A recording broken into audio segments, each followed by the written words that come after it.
Caríssimos irmãos e irmãs em Cristo, em Maria, paz e alegria no Senhor. Ultimamente, sobretudo na internet, e já é um meio de comunicação bastante insinuante, tem surgido uma grande discussão sobre os 3 dias de trevas.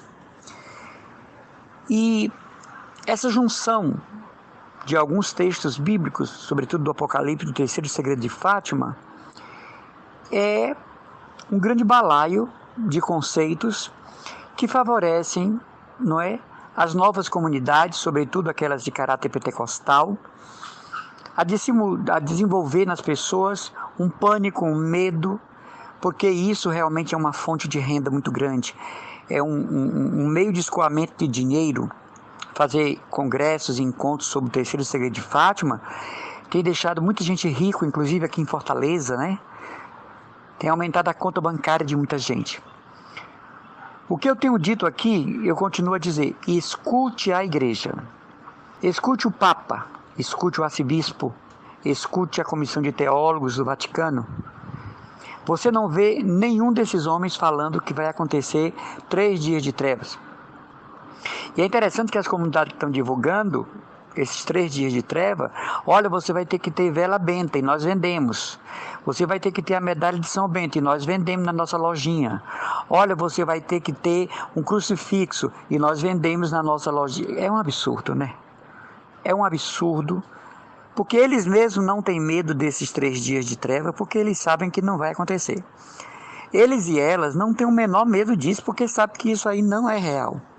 E eu tenho recebido no meu particular pessoas desesperadas, porque são profecias nefastas, profecias enganadoras, e o que é mais grave, que a igreja não diz, que a igreja não salienta, que a igreja não aponta.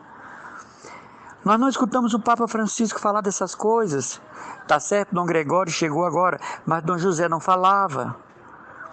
Não escutamos o grupo de teólogos explicar o motivo pelo qual acontecerá esses 3 dias de treva e as condições, digamos assim, temporais e sobrenaturais que isso acontece. Ao invés disso, nós deveríamos estar preocupados com a prática da caridade evangélica, da abnegação evangélica. Nós deveríamos estar preocupados com a humildade, com o testemunho da fé, com a vivência da catequese. Nós deveríamos estar preocupados com o testemunho do mistério pascal de Cristo, com a nossa vida mariana e o testemunho desta vida mariana. Ao invés disso, nós deveríamos estar preocupados de acumular, sim, bondade, amor, fraternidade, compreensão, justiça, interação, e não pessoas preocupadas em comprar velas, crucifixos, medalhas, nas casas dessas novas comunidades que estão riquíssimas, milionárias, às custas de pessoas muitas vezes esquizofrênicas, psicopatas, doentes mentais, porque geralmente são essas pessoas que procuram esses assuntos são pessoas doentes psicologicamente. Uma pessoa normal não vai atrás disso, Uma pessoa normal, entre aspas, não vai atrás disso. Congressos, 3, 4 dias de encontros sobre a missão de São Miguel, como se São Miguel fosse onipresente, irmãos. São Miguel não está em todo canto, não pode estar em todo canto, ele não é onipresente. E apesar de ser um arcanjo, ele é criatura. Então nós temos que ter uma devoção sólida a São Miguel Arcanjo, mas orientado pela igreja. Ele virou um mito, ele virou uma legenda, ele virou um avatar. E aí nós temos que ter muito cuidado com isso, porque a igreja tem uma doutrina sobre os anjos, os arcanjos, os querubins, os serafins, os santos, sobre Maria, sobre José. Por exemplo, o culto a São José é protodulia. Ele está acima de todos os santos, mas está abaixo dos anjos. Nossa Senhora Hiperdulia está acima de todos os anjos santos, Então nós temos que ter muito cuidado com essas saliências. Tem acontecido muita divulgação de ideias sobre o terceiro segredo de Fátima. Nós devemos ouvir a igreja sobre isso. Nós devemos escutar a igreja sobre isso. E aí sim nós podemos falar do terceiro segredo de Fátima, das previsões de Lourdes, do que aconteceu em La Salette. Carabandal ainda está sobre estudo, Medjugorje ainda está sobre estudo. O que a igreja quer ver são os frutos da fé dessas pressupostas aparições. Mas se você olhar para a internet, tem uma moça aqui de Fortaleza, não é teóloga, não é catequista, não é orientadora pastoral, não tem autorização do novo arcebispo e está pregando sobre os 3 dias de treva e dando o endereço da lojinha da comunidade dela, onde compra as velas Bento, a medalha de São Bento, o escapulário verde, o escapulário do Carmo, a medalha milagrosa, a medalha de São Bento, como se fosse assim um ritual umbandístico do candomblé, a magia espiritual católica. A igreja tem uma doutrina para usarmos o escapulário do Carmo, não é o Carmelo que determina isso. A igreja tem a doutrina para o uso do escapulário verde, não são as filhas da caridade. A medalha milagrosa também, a igreja tem uma doutrina para isso. A igreja tem uma doutrina para o uso das velas bentas. Então, é bom ouvir a igreja. Eu falo como catequista, eu falo como evangelizador, eu falo como pregador.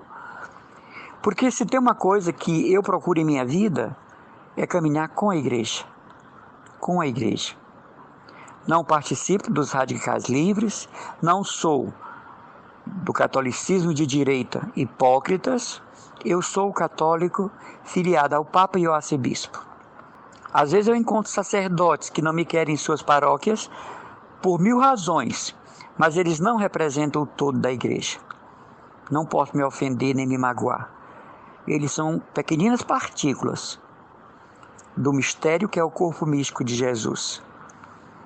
Agora, vocês nunca vão escutar o irmão Manuel pregando algo que a igreja não ordena, não permite, não esclarece. Nunca vão me ver, mesmo sendo eu adepto da renovação carismática, usando os exageros da mesma em algumas comunidades, que muitas vezes não é permitido pelo escritório estadual, pelo escritório nacional. Se você entende o trabalho do escritório da renovação a nível de estado, de cidade, você sabe que o escritório da renovação acompanha e quer a unidade de estudo, a unidade de doutrina, a unidade de acompanhamento de grupos e comunidades. O escritório da renovação não aprova fanatismo, exorcismos exacerbados. A mudança da doutrina, ao contrário, eles procuram preservar ao máximo. E eu digo isso não para cair no bom conceito deles, que eu não preciso disso, mas é porque a verdade é essa. O escritório da renovação não trabalha contra a igreja. Então fica tranquila, meu irmão, fica tranquilo, meu irmão. Quando os apóstolos perguntaram sobre a volta de Jesus, Jesus disse: só o Pai sabe. E não dê ouvido a essas comunidades que estão milionárias com esquizofrenismo, com as crises psicológicas de pessoas que vão atraídas, como as moscas, como os besouros para a luz, e nessa luz morrem. Eu acho que se é de você sair da sua casa para um encontro sobre a ação de São Miguel na fé do cristão, você vai para uma reunião sobre o valor da liturgia. Se é de você sair da sua casa para escutar uma pregação sobre o segredo de Fátima e sobre o satanismo, sai da sua casa para ouvir um encontro sobre a unidade da igreja. Se é de você sair da sua casa, sua cidade, do seu domicílio, para escutar pregações sobre as aparições de Maria, saia para ouvir como funciona a missão da igreja nas comunidades e nas culturas. Você voltará muito melhor informado e muito mais útil à ação da igreja. Existe seriedade nas novas comunidades? Sim. Existem comunidades novas que são sérias, a maioria. O que o irmão está falando é dessa onda de satanismo, de miguelismo, de fatimatismo, de garabandal, de Medjugorje, mas tudo assim, o lado negativo. Nunca as coisas boas, nunca as premissas. Esses grupos esquecem que em Fátima Maria disse: por fim o meu coração imaculado triunfará. Quando ela conta das possíveis tragédias que ela disse: se vocês rezarem, essas tragédias serão evitadas, por fim ela diz: o meu coração triunfará. Essas comunidades não pregam isso, que o coração de Maria no fim vai triunfar. Porque o triunfo do coração de Maria não é outra coisa que o triunfo do coração de Jesus.